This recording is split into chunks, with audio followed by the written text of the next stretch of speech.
A federal court blocking Texas from using a redrawn congressional map that would have given Republicans 5 additional House seats. The judge is ruling 2-1 that the map amounts to racial gerrymandering and harms Black and Hispanic voters. That decision is a blow to President Trump's efforts to preserve Republican control of the House ahead of the 2026 midterms. Texas Governor Greg Abbott says he will appeal the ruling to the Supreme Court. News congressional correspondent Nathaniel Reed is live on Capitol Hill with the details. And Nate, this decision in Texas could really upend the 2026 midterms if it is not reversed. That's exactly right. And look, Democrats taking a preemptive victory lap this morning, making clear that they view this as boosting their chances in the 2026 midterm elections. Hakeem Jeffries, the House Democratic leader, making these comments this morning at his daily press conference.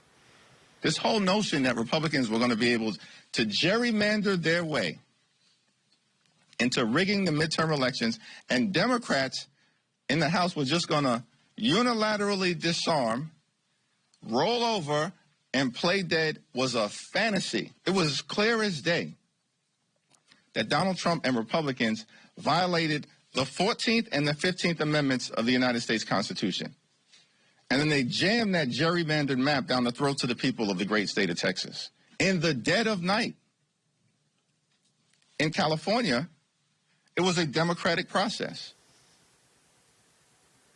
California, though, a very different situation, amendment to the state constitution to allow the redistricting of those districts to favor Democrats. It was originally a response to what happened in Texas. Now, what happened in Texas could potentially be reversed. Now, a judge has ruled, a panel of judges has ruled that it needs to be reversed for now. Obviously, the Supreme Court could weigh in on this one. There's a lot of questions about how soon they would do so. Obviously, filing deadlines and other things like that are approaching as we are less than a year away from the 2026 midterm elections. This could really potentially boost Dems' chances. And they got a little bit more good news today in the form of a poll from NPR, PBS, and Marist. This poll showing the Democrats have a 14-point advantage on the generic ballot, meaning that there's a 14 percentage point advantage. You can see there 55% of voters, if they went to the polls today, would elect the Democratic candidate. 41% of voters say they would elect the Republican candidate. So certainly,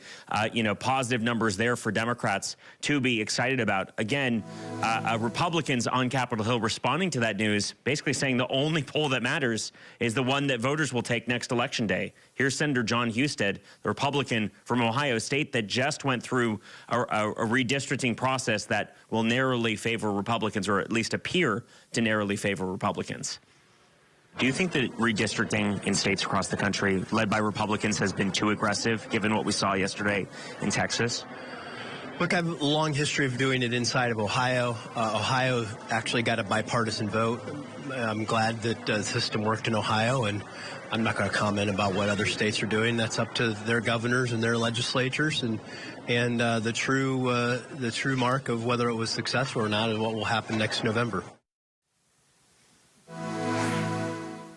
The only poll that matters is Election Day, Dell. And look, the Democrats got a lot of good news today, a lot of questions about whether that ruling in Texas could be reversed by the U.S. Supreme Court. But either way, things are looking pretty good for Democrats to retake at least the House of Representatives in next year's midterm elections. Obviously, that generic ballot could certainly help Democrats in some of the key Senate races all across the country as well. A lot of questions about whether Democrats can beat the odds and win back the U.S. Senate. The House of Representatives, that seems like a more likely target. The Senate, they would need to win a whole lot more seats in a whole lot of states that we don't typically think of as swing states. That includes states like North Carolina, where Democrats would need to win the Senate race there. Alaska, Democrats would likely need to win. Iowa, another possibility as well.